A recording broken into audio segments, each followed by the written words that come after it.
హైదరాబాద్లోని సికింద్రాబాద్ బన్సీలాల్పేటలో మాజీ మంత్రి తలసాని శ్రీనివాస్ యాదవ్ పర్యటించారు. కులగణన సర్వేలో 75 ప్రశ్నలు ఎందుకు అని ఆయన ప్రశ్నించారు.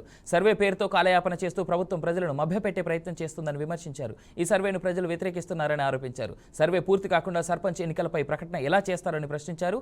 కేసీఆర్ ఆధ్వర్యంలో తెలంగాణ ప్రభుత్వం సమగ్ర కుటుంబ సర్వేను ఒక్క రోజులో పూర్తి చేసిందని గుర్తు చేశారు. ప్రజల నుండి వచ్చే వ్యతిరేకతతో సర్వేకు వెళ్లే ఎన్యూమరేటర్లు తీవ్ర ఇబ్బందులు పడుతున్నారని సానుభూతి వ్యక్తం చేశారు.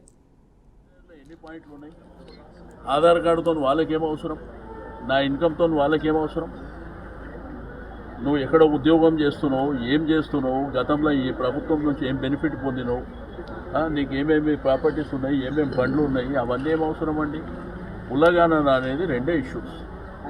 ఆ కుటుంబంలో ఎంతమంది ఉన్నారు,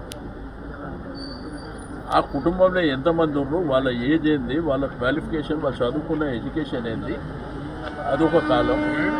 రెండోది ఏంటంటే మీరే క్యాస్ట్, సింపుల్ అదే కదా. దానికి ప్రజల్ని